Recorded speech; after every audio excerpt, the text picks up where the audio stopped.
We have everyone. Karthik mentioned he'll be away and he might be joining from the phone. Okay, so let him join. Today, let's start with Aurora and Nadius. Okay, so our today's topic is Aurora and Nadius. What is Aurora Nadius? How do we create a DB instance? Those things we will try to look into today. Okay, fine. So So to start with, you head of relational databases, right? Relational databases, relational RDBMS. Maybe you might have heard of it. So we talk about SQLs, right? So SQL, where are you going to apply your SQL? So have you ever thought that? So Python, how to write Python, where to write Python and all, right? But SQLs, right? You will perform on top of a databases, right? Database management services. So you have a database, okay? So you have a database, and if you wanted to communicate with that database, you need some language to speak with the database, right? Like, why you use programming languages? Because you wanted to speak with the computer and tell them to perform a certain action, right? That's why you're using this programming languages. Right? Similarly, SQL will help you to speak with an relational database management system. Okay, it's a kind of software, let's say. Okay, so if you have data in a database or relational table or anywhere, so then if you wanted to speak with that database or tables, so you need to use this SQL, and then only you can read the data and perform whatever you want to do on top of that, right? So I showed you a sample, right? That SQLite online, so it's a kind of database. Okay, so there is a data, so you're putting data into that via create a query and insert query, and then after that you're trying to connect to that using via this SQL queries and all, and try to retrieve the data and all, right? So that's what you're doing using that SQLite, right? Similarly, this RDS is also kind of that same setup. Okay, so it's a kind of an database, relational database and all. But what Aurora and RDS differs is like, have you ever heard of PostgreSQL and MySQL? DB is the most famous one, right? SQL Server, I mean Microsoft's SQL Server. Uh, these are the DBs like quite popular outside, right? But to maintain them, okay, to maintain those services and to scale up, in case if you wanted to, let's say I told you, right, previous class, let's say if you wanted to store some a certain amount of data till let's say you wanted to store some 1 GB of data, right? 1 GB means a very large number of numbers or large number of records, okay? So if you wanted to store that data into an RDBMS, it's fine, okay, till some extent you can easily store the data, but after that you need to maintain the data. But the moment you store the data, you need to maintain the data. If someone comes and files a query, deletes that, let's delete that entire data, then you should be having a backup to recover from that stage, right? And also you should not let everyone to come and access like an admin, right? You need to restrict permissions. In the real time, you will you will never have this admin privilege. You always have an developer privilege, something like as a data engineer. You almost most of the time you have a developer privilege, so that you won't have that access. Like, you cannot go and delete data from any table. Like, that should be definitely restricted. As a production specialist, you will have only select query. That means you can only just go and select the query. That's it. You cannot insert, update, delete, truncate. Okay, you cannot manipulate anything in the tables, like you have that. And also you need to maintain your servers, right? Relational database services, how do you maintain your services, servers, right? Have you ever thought of like what is people speak about MySQL, people speak about Postgres, people speak about SQL servers. Those are the quite popular tools. We have relational database tools, okay? But how do you manage them, right? Managing them is a separate task, okay? But the coming to Aurora RDS, Amazon provides this RDS for you. Okay, it will tell you that you just launch the clusters whichever you want. I will manage them for you, and I will provide you all the options. As a developer, you only can take care all those things. Infrastructure, I will take care. Just this delete, backup, recovery, deletion, all those things. Please take care of from your side. So that's what it says. Infrastructure is already being managed by Amazon, and it gives all options to us. It's up to us how you want to go and use that options. We will see shortly. So what are those options and all? But in the real time, that management of infrastructure is also should be maintained by us. Let's say you build a database, and the database is, let's say, five machines working on five machines, let's say. But in real time, let's say, in the production or on premise, there will be, let's say, 500 machines or something working together. But now you wanted to extend that, you need more data storage, right? Then you need to add more machines, more servers, more data storage, block storages, so to that database. Then only you can start working on that, right? So in that way, the real time, I mean, the non-premise systems are become burden, not in the burden, like you can still maintain them, but yeah, it comes with a cost and all, right? But this Amazon, what it do is, like, we will take care of the infrastructure for you. You can just build it, come and build your databases here. So that's what they says, right? Now let's see what is this, how we are going to build it. I mean, I hope you guys have a head of this databases and all, relational database. That's why I'm not deep diving much into that. What is relational database? What is RDBMS and all? So you can find any good website. Just go and search for it. Okay, so you can find what is DBMS and all.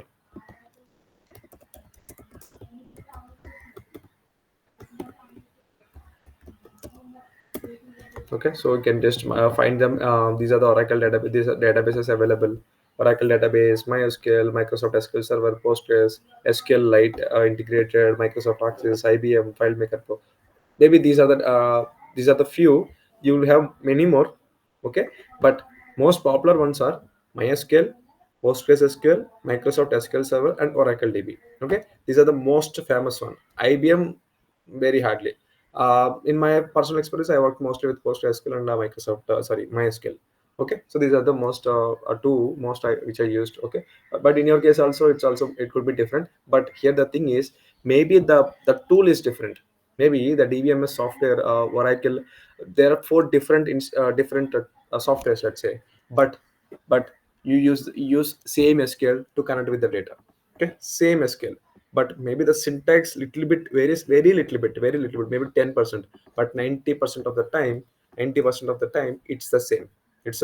Okay, so just please be noted that introduction to DB and MSL, like, is a normal concepts. You can just go through these concepts very easily. Okay, so what is DBMS, how user will come and do problems, like, you cannot, if you, let's say, think of, if not database, let's say, if there is no data, DBMS service, think about this way. Let's say there is no files and all. Think in this way: how many ledger books you need to maintain? Okay, think of this Amazon customer, Amazon, right? See, think how many files, how many 200 page files, so books they need to maintain, right? For every record they need to make an entry. So who made this order, where this order was made, where this shipment will go to, like that, right? So if there is no files, you need to go and write in a books, because you need to store your data somewhere, right? In the old days, if you remember, if you see old movies, they used to store bank accounts in the books, right? In the books. But later it was moved into the files, right? Later it was moved into the database management systems tables, right? Even if it's a file, you need to go and open every file and see what's the number. Then you need to, let's say, you need to open 10 files and see, match all those things, and then find the final result, right? So you need to do those kind of stuff.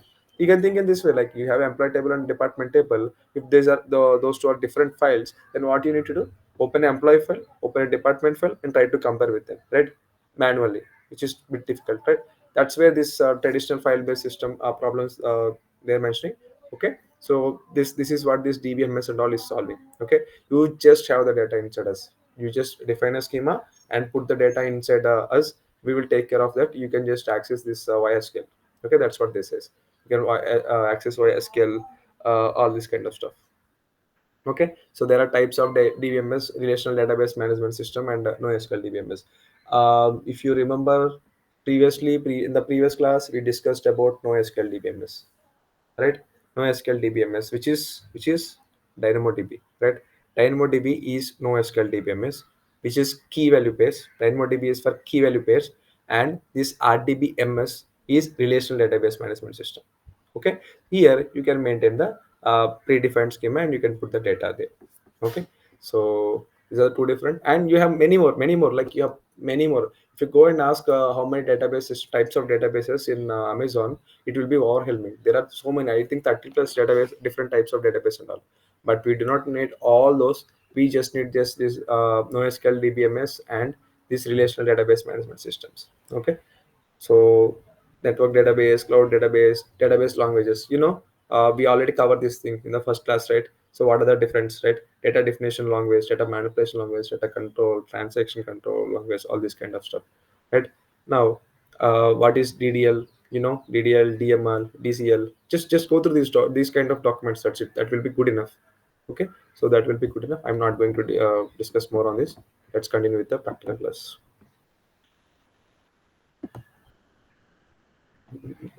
Mm, okay, so I need to create an instance. Currently, one suggestion I wanted to give is, whenever you launch any cluster or any service in AWS, as you are in the we are in the this free usage, right? Free tier account. Ours is free tier account, and that account is valid for only 3 months. After 3 months, they will start charging from us. Okay, so if you start using something and if you forgot to close that, you will find a rate. If you will end a bill. Okay, so this is very important. Just please be noted. Bill costing system. Okay, you can just go here and see how much billing you have till now. Okay, data is unavailable. Mm, dashboards.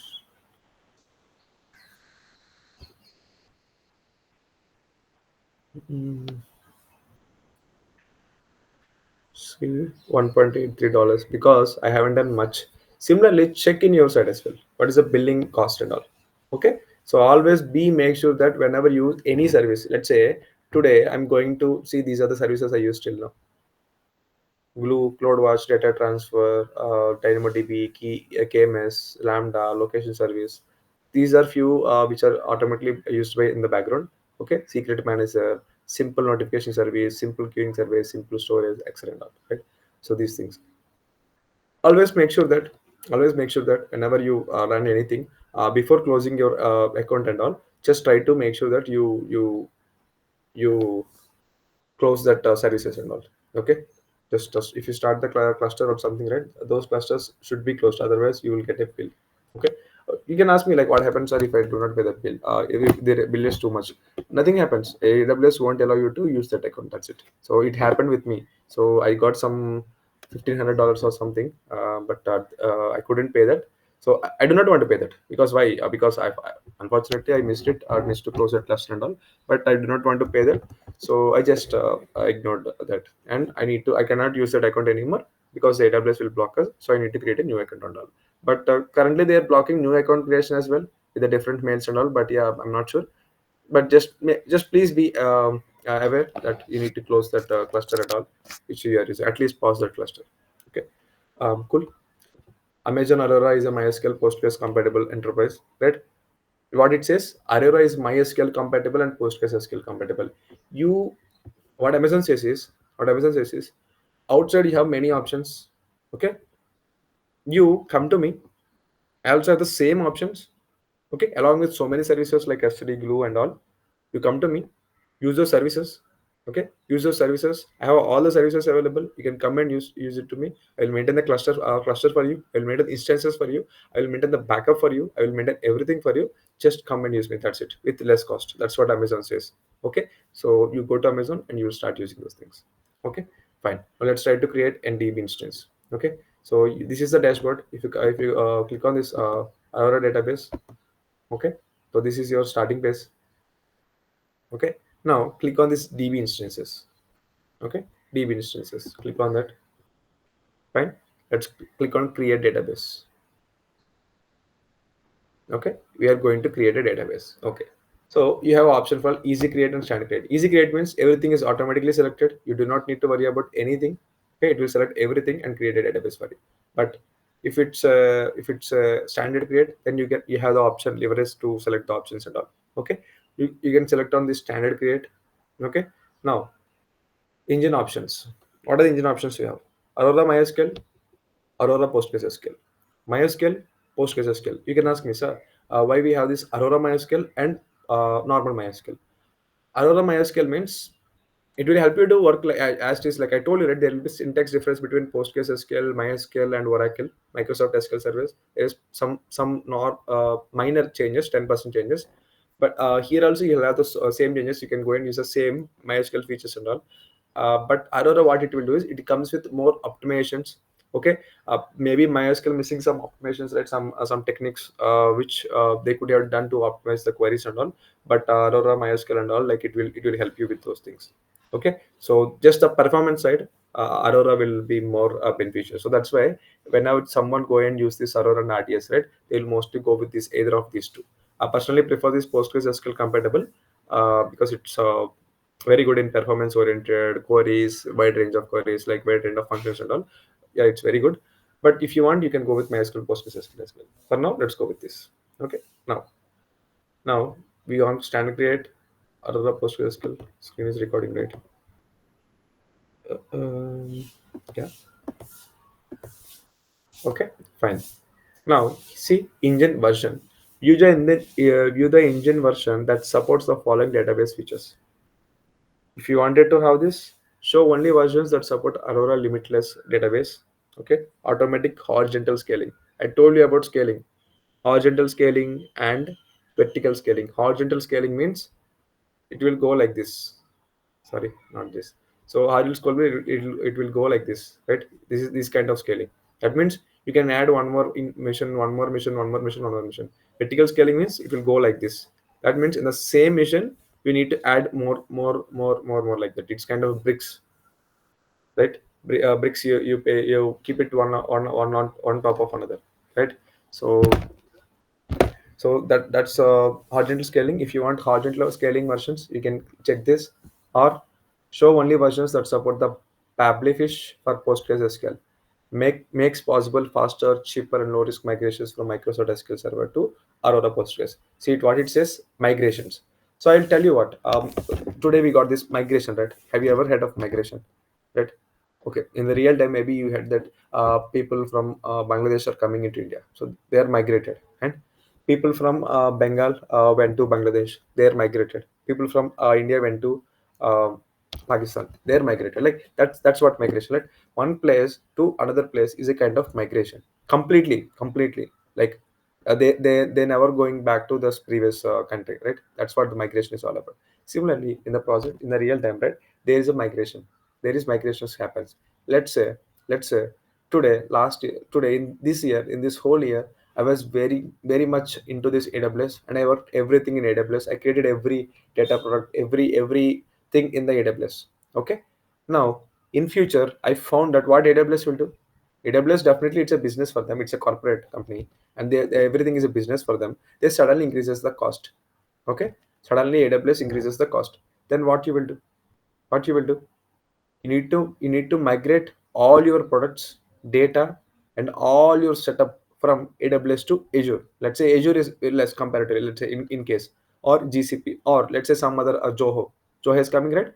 Let's say Zoho, like we have some issues with AWS, our India, whole India. Then they wanted to migrate entire AWS into Zoho. So they can go and migrate, right? They can go and move this complete setup from AWS to Zoho. I told you now AWS, leave about Zoho now. AWS, Azure, and GCP has the same functionalities, same tools and services. Okay, all you need to do is just find out what is that function. That's it. Name and just go and use it. That's it. Okay, so you can migrate your data from one place to another place by this. We have this data migration service. Okay, to do that we need some environment setup and all, but we do not have that, so that's why we are unable to perform. I'll share the videos where people created the setup, on-premise setup, and migrated the data. You can use that data. Okay, so that migrations can happen. Okay, if you wanted to migrate, this is what it says is if you want to migrate your data from Microsoft SQL Server to Aurora PostgreSQL, then use this. You'll select it and you'll find the versions which are compatible with that, or you can select unselect and you can select this. What's your use case dependent on the use case, you can use these things. Okay, for now I'm not selecting anything because we are not even sure what is our use case and all, right? Okay, so these are the versions available. See, Postgres version 15.10, 12, um, 15.330. So these are the versions available. Okay, so versions, right? Android version, right? The versions keeps on coming because if they develop something, optimize, add new features, something, then these versions keeps on coming up. Okay, so enable RDS extended support. Let's read it what it is. RDS extended support is a paid offering, not paid offering. And by selecting this option, you consent to being changed for this offering if you're running your database major version past the RDS end of standard support. Date of that version. Check the end of standard support date for your major version in the right. So what it says is, let's say you have a version. You see, you have a version here. Version here till 17. From 15 to 17, you have these versions. I think from 11 to 11.9 to till 17.5. 17.5 is the latest, let's think in that way. Okay, 11.9 is the oldest. There could be versions of 11.8 as well, right? Right? It's there in the past, I think. Maybe no one will go and select it now, but maybe someone, let's say, I set up my version on top of this 17.5, which is latest while I'm setting it up. But in future, after 1 year or 2 years, these versions will go vanished. There will be new version, and this version is not supported. Then, in those cases, this RDS will extend its support. This Amazon Aurora RDS will help that extended support, but you need to pay someone. Okay, but in our case, we do not need such kind of thing. Now we have templates, production or dev or test. Which one we supposed to go is production. Currently, we are just practicing. We are trying to learn what are the things and all. So that's why we always go with the dev or test. Okay, we will never go with the production. Production means defaults for high availability and fast, consistent performance. Instance is intended for development, use outside of a production environment, right? So we are just wanted to develop something and learn something, right? We wanted to explore. So that's why we go with this. Okay, and database name. DB cluster identifier. The type the name of your DB. The name must be unique across all DB clusters owned by your AWS accounts in the current AWS region. Okay. So in this AWS account, you can maintain, I think, 40 DB instances. Out of those 40 DB instances, everyone should be unique. You cannot give the same name to everyone, every DB. Okay, it should be unique. So that's what it says. Currently, as this is the first one, it won't conflict anything. Okay, it should be unique inside your AWS account in the current AWS region. Okay, fine. Let's see. Master username. As I'm going with Postgres, I wanted to use this. But if you have anything in your mind, just go and use it. Just go and use anything, any random name. Maybe you wanted to give ABC, go and give ABC. If you wanted to give XYZ, go and give XYZ. Anything. But most of the people will go with this only, mostly because okay. Now, credentials management. If you use AWS Secrets Manager, you can secure this. That means I'll show you how to do it. Okay, so you can create a key. Okay, create a key. Um, Advanced option, symmetric, encrypt or decrypt. Okay, most recommended. Single region key. Next, so display for the name. Let's type any random name. Okay, any name. Space is not allowed. Okay, any name, description, anything, tag if you want. Just go on. Key administrator. For now, I think I can make myself as an admin. Mm, admin. Then next, then define key usage permissions and all. So if I go and select this, I think I can next and see these are the permissions I will be given. Okay, so these are the permissions I will be given. I am user permissions on this account. I can do these many permissions. Allow access for key administrators. These are I can create, describe, enable, list, all this kind of stuff, and this encrypt, decrypt, and all. These are kind of permissions. Okay, we go in next. I can review and create this key and all, but I do not want to be bothered about these things. Okay, so I just go and do self-managed. That means I can provide the password and all. Okay, so let's say Postgres.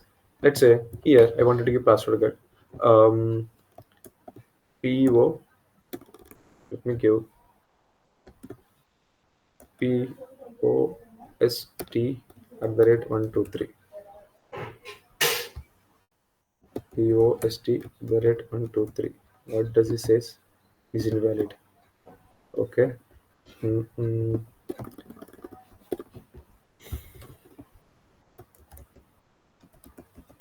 Universal @123. 123. Copy this.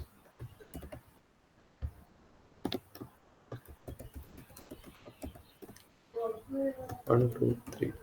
Okay. So what did I give is universal 123. Okay. That is my password. You can also use similar password. It says weak. Yeah, obviously it's weak. Okay. You can do this. And now cluster storage configuration. Okay. You have two things here. Two setups here. Aurora IO optimized, Aurora standard. Right. So if you go with the standard, it's cost effective. If you go with the optimized one, uh, you will have kind of like your input and output. Right here, you will go with standard, while we mostly develop and all practice and all, right. So those kind of time, at those times, you can just go and practice these things. Then you can go and select this Aurora standard and all. It's cost effective. Okay. So but in case you wanted to have more production kind of environment, you wanted to have your input to be fast, output to be fast, those kind of setup, then you can go with this IO optimized standard. Okay. But mostly let's go with Aurora standard only. Okay. Now we have this classes in the sense like instance configuration. Instance, I told you, right? Instance, mission, node, executor, all these means indirectly a mission working for you. Okay. A computer that is working for you. Okay. Now DB instance configuration options below. I told you, na. So in the background everything is a mission, and that mission, how do you want to provide? Like previous generation classes means do not have anything. Okay. Serverless means it's a server based. I mean, in the background you will definitely have a instance and mission running for you, but it won't be managed by you. It will be managed by this AWS. Or if you wanted to have memory optimized, you can go and select this. If you go and select this, there is nothing server to. If you select this option, memory optimized classes, you see two virtual CPU cores, 16 GB RAM, bandwidth 4.4750 Mbps speed, like that network speed, and up to 10 Gbps per second. Okay. If you go with the largest, let's see largest, what is the largest? See, 192 virtual CPU cores, 1536 GB RAM, and 40,000 Mbps EBS, elastic block storage. EBS means elastic block storage. That means let's say, if you want to extend your phone's memory, what you will do? You buy a new phone and extend that. No, right? You can just buy a memory code and extend that memory, right? Similarly, if you wanted to extend your laptop's memory or storage, whatever it may be, then you will buy some hard disk, right? Hard disk and attach it. That's right. That hard disk is an block storage for us, right? Similarly, here they have this block storage for you. They will have the block storage for you, and that block storage, this is the speed. Let's say for your I think for us, I think it's 3.0 or something from hard disk to laptop. Whenever you transfer data, it's 3.0. People will say na 3.0, 2.0, fastest. So here it says 40,000 Mbps. So in these in terms of this database and all, they will call it as Mbps. Seems like. Okay. And network is 50 Gbps per second. Okay. 50 Gbps. Like that. This is the max. If you go with this, then within 1 day or 2 days, you will within 1 hour or 2 hours, you will consume all your free data. Okay. Never go with this. Always go with the least. But I don't even suggest that. I will suggest you to go with the serverless only. Okay, serverless. Let's see what is other options as well. Burstable classes. Burstable, that means very less comparatively. Okay. 2 virtual 4 GB, 2085, all this kind of stuff. Okay, you can select this, and then all these things you can go and create. But let's go with the serverless or optimized reads class. That means if it's more a read performs, there will be no much writes. There will be many reads from the database. I mean, many people will come and read the data inside the database. That's it. Then go and use this. If not, if it's a memory means, that means there is a very intense processing that it needs to do. Then go with that. Otherwise, use this. Okay. So which one you wanted to go with? I prefer serverless. Okay, so you also please prefer serverless, otherwise your entire free tier account will vanish in the sense you'll get at least $1,000 by tomorrow. Okay, if you leave it as it is today, by tomorrow you will get $1,000 as a billing amount. Okay, so that's why never use do that. Okay, please be cautious. Fine then. Now let's try to uh, now let's try to select serverless. Fine, I'm going with serverless. Now it's asking capacity range. Capacity range. What is capacity range? Database capacity is measured in Aurora capacity units. Okay, Aurora capacity units. One ACU provides 2 GB of memory and corresponding compute networking, computer network. That means, I told you right many times, there are three things we need for my mission. One is CPU, and one is computational power. I mean, let's say memory, storage, RAM, ROM, CPU, and internet. Internet. I mean, whatever. Not in the internet. Not only internet. Internet means like it's a publicly accessible. It's a what we call the communication or networking, that is that these devices connected to the together so that they can work together. Okay, let's say in your home there are multiple machines, they can connect together and they can then you can work together, or in your lab, right? In your lab, right? So let's say, have you ever in your college, right, you have a lab, and in lab you have multiple systems, let's say 1,000 computers or 100 computers, right? So if they wanted to install something in the computer, they need to go to all 500 computers and install that Java. Let's say they want to install a Java. Is it good? Or they will have this entire systems connected together, so that from the server, let's say there is some a parent computer or something, whatever you call, okay, leader computer or whatever you call it as. Okay, from there they will just hit enter and ask every system to get installed Java. Then is that a easy way, or you need to go to 500 computers and install the Java? Is that easy way? Definitely, the second way is the easy way, right? Because you just need to go to your mission, parent mission or leader mission or whatever you call. Okay, just go and send. Okay, install Java in every mission. That's it. It will go and install it. Similarly, okay. So that's why you need networking between the missions and all systems and all. Okay, so that's what it says. Hmm. So minimum capacity units, you can give it here. So I think it's maybe we need to mention some 2 GB or something. Okay, so two ACS means 4 GB. If I go with one, it will be 2 GB. Okay, let's if I go with 0.5, it will be this. Okay, 0.5 and maximum capacity units. Maximum means I do not want to go with 128. Let's go with 10. Hmm? Maximum 20. This is also not needed. Let's go with 2. 2 is fine. Okay, so yeah, so you can 0.5.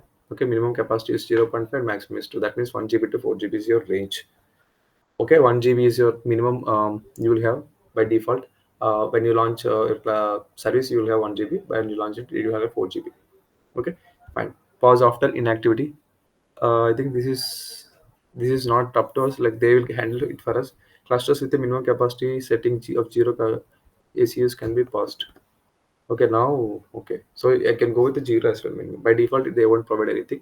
Then I can pause after inactive. Let's say, um, if I'm not doing anything on that cluster, we can go and pause. They will go and pause this. Okay, maybe that can happen. Let me give this one, and then yeah, let's go with this configuration. Better. After after 5 minutes of inactivity, it will pause the cluster, and again you need to spin up. But here the issue is like whenever it got paused, you need at least 10 minutes or 20 minutes to spin up that. So let's not go with that. Okay, let's go with this.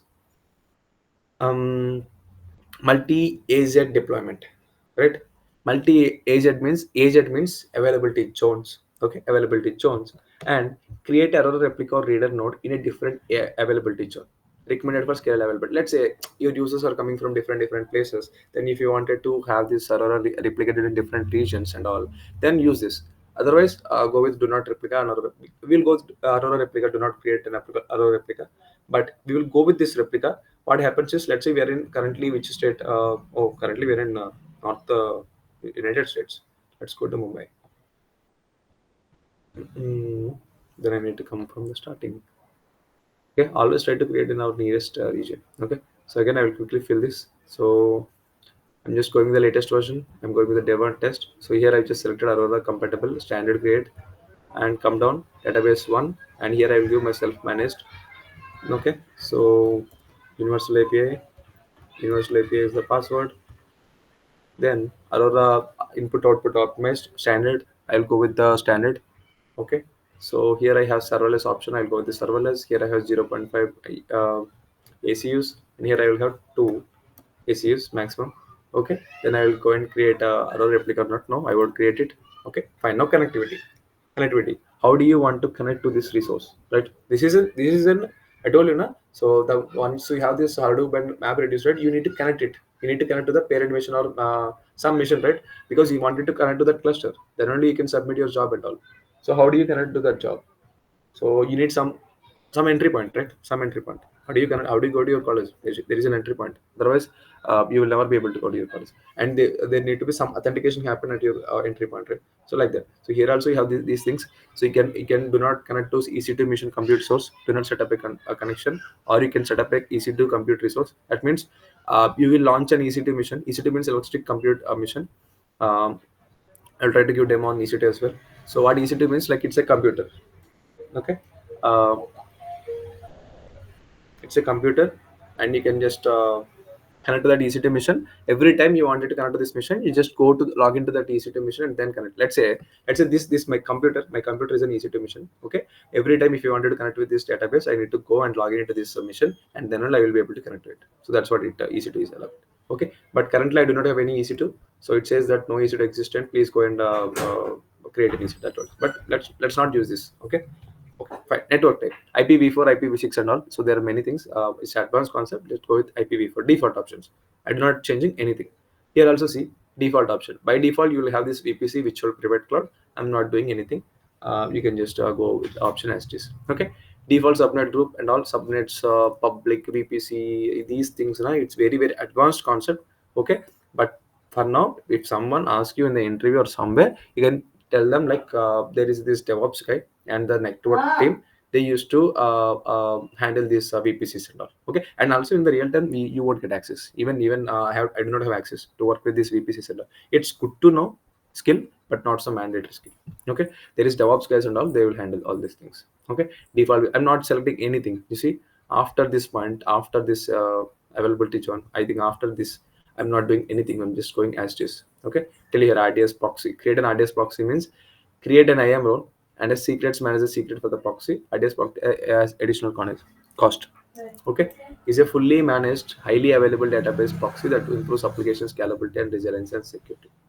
Okay, so I think this also we did not need. Fine. So this also we do not need. But here enable RDS data API. Enable data RDS API. So this is very very important. Without this, you won't be able to connect to this RDS and all. Okay, let's select this. Let's enable this. Or if you do not select it after creating, also you can enable it. Okay, but it's just let's select it. Okay, read replica write forwarding.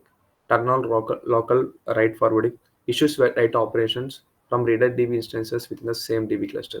Okay, so um, let's say this is an RDS, right? RDS has readers and writers. Yesterday also you saw right. DynamoDB has this reader and writer, right? That means there are separate people who work for the incoming read request, and there are separate people who work for the outgoing write request. I mean incoming write request, right? So there is separate people.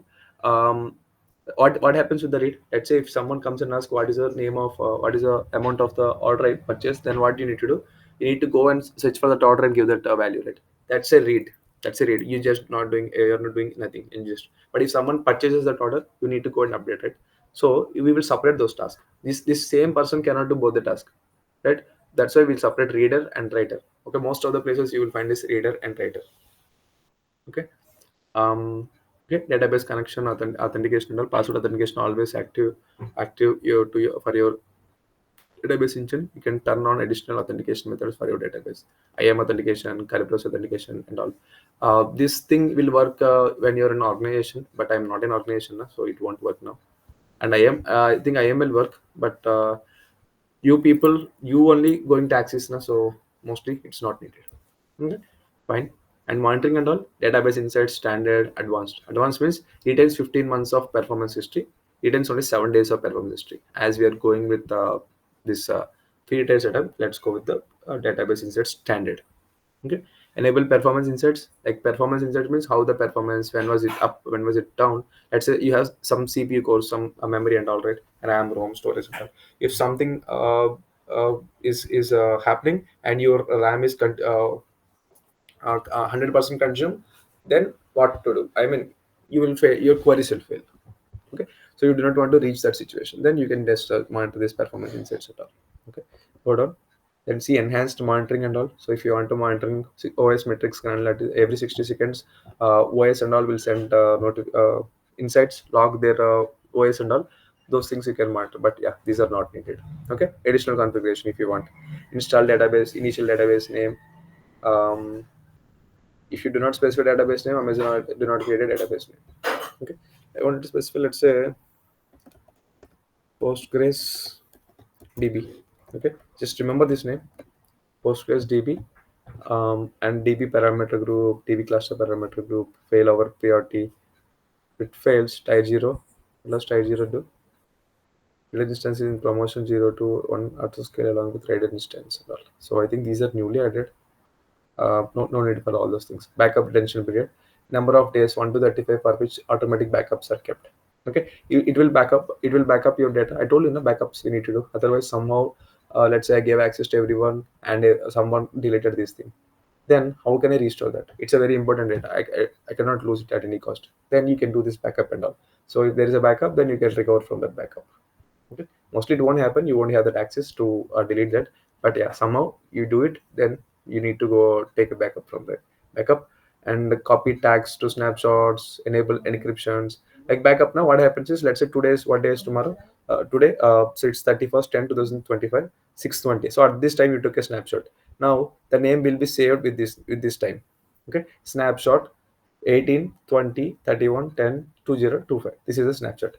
Now tomorrow, tomorrow if you wanted to come and see, when yesterday I done something, like after this 1820, you done something which is not acceptable, which is not right, then you wanted to fall back to the previous version, then you can use this snapshot. This time it will display there, then you can go and roll back to this previous snapshot. Okay, so next to all these things, maintenance, all these things, maintenance window. If you choose a window, like you need to maintain, right, I told you, na, maintenance and all.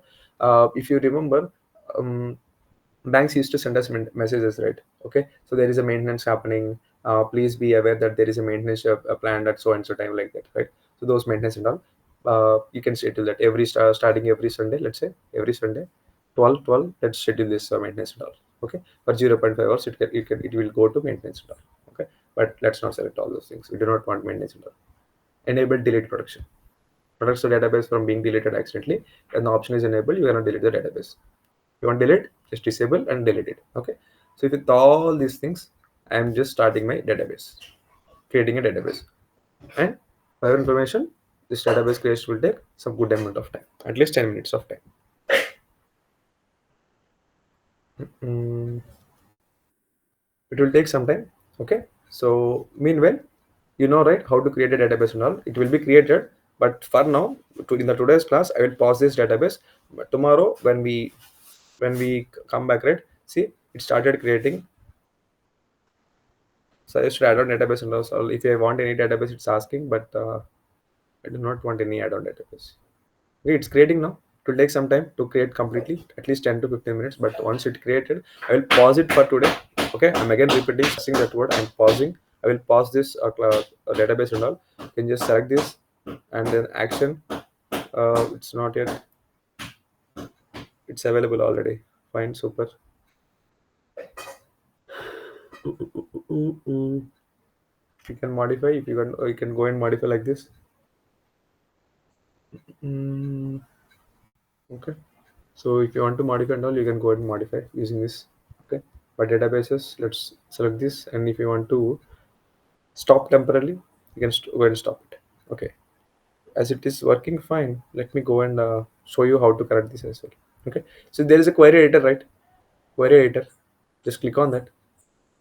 You're asking for choose a database instance or cluster. We have only one. Select that. And username and password. I told you now, we have a username postgres. Postgres, and password means universal 123. And name of the database is postgres underscore db.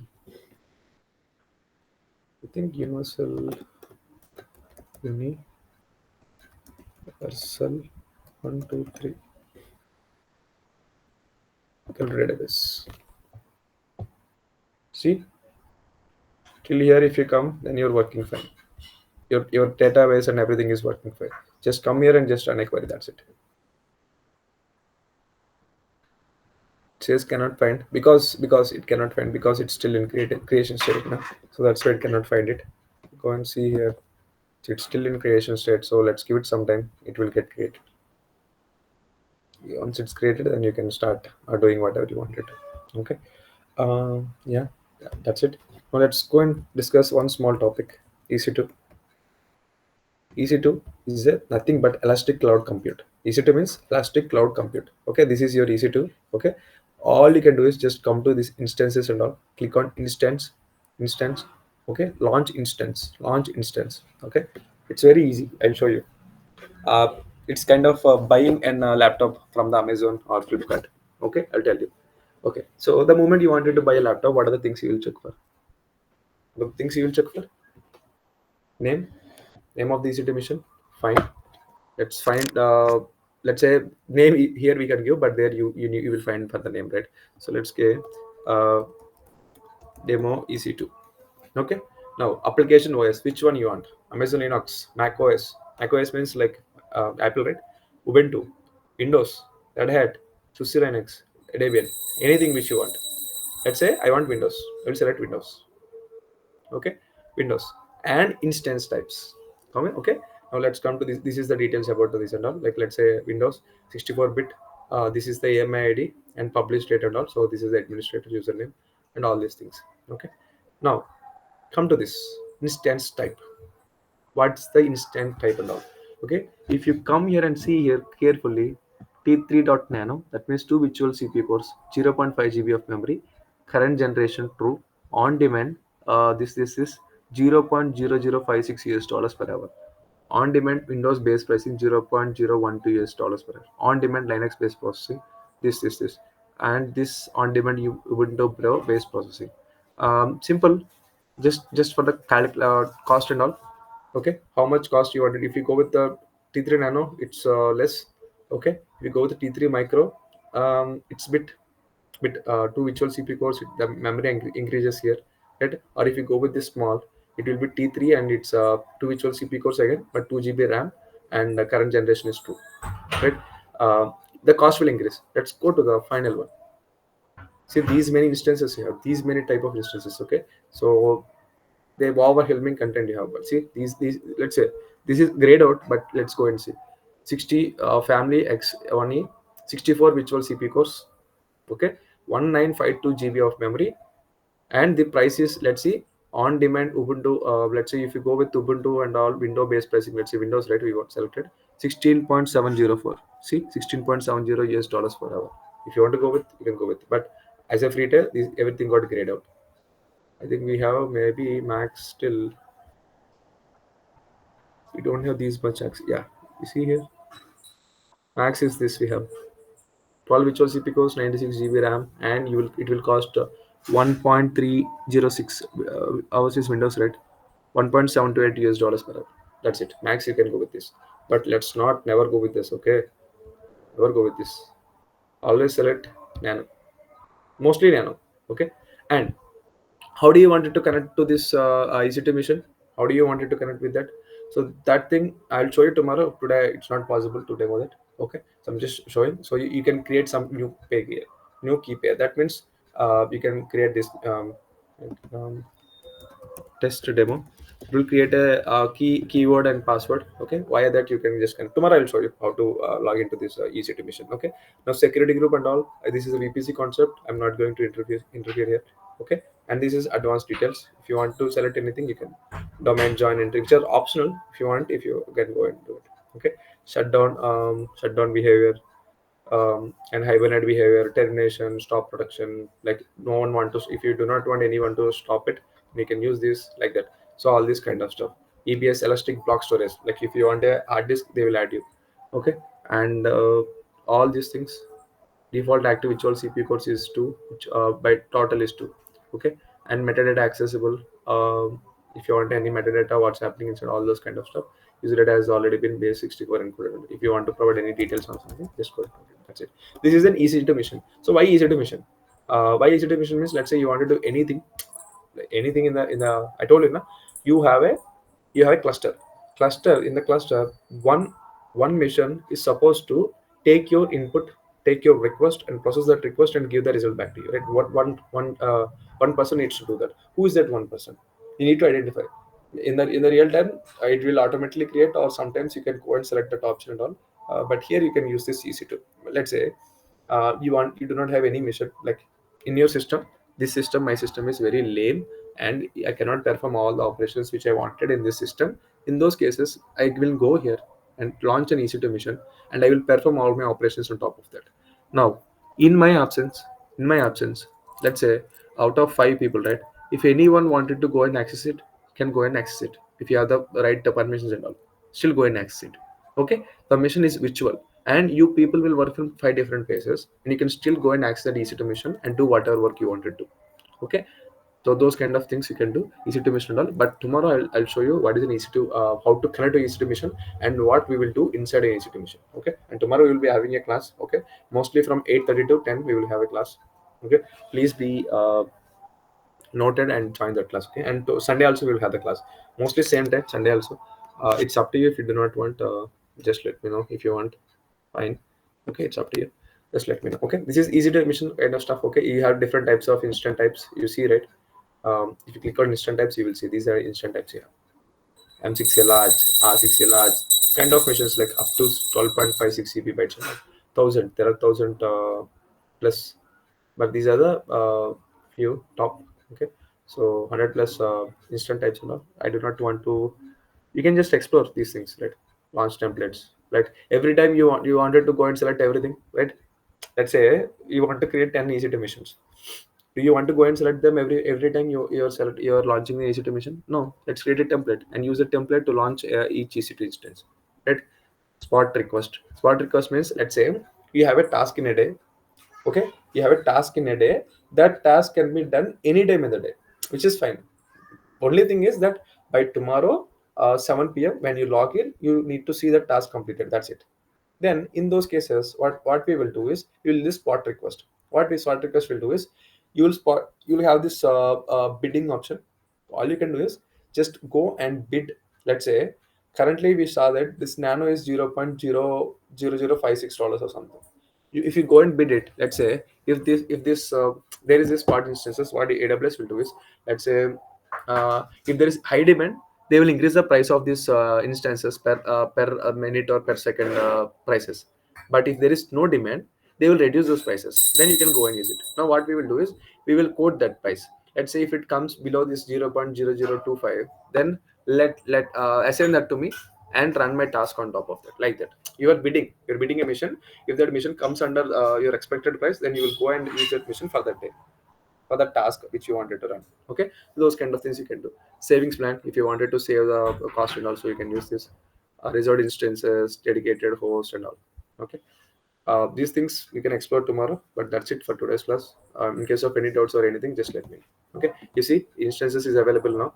If I go and query editor, I'll quickly show you small demo. Okay, um, database username Postgres, and it's USTG.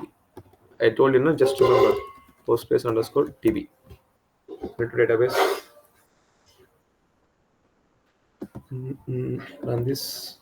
If it runs successfully, see, it ran successfully. That means we are good. Earlier it didn't run because it's still in loading phase. But tomorrow I'll try to give some create some table and all.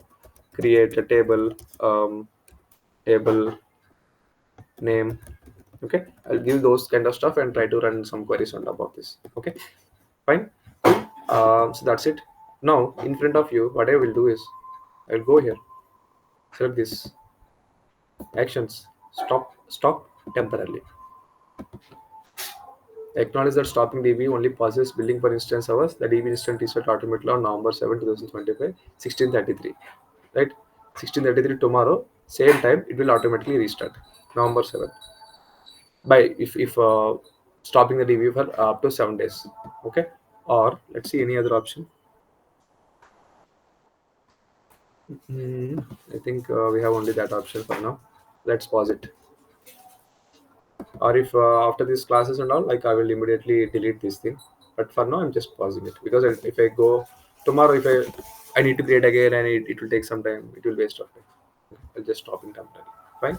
Similarly, do it in your case as well. But be noted after I think 7 days, it will automatically restart it. Okay. Okay. That's it. Hope you're good. So yeah, that's it. In case of any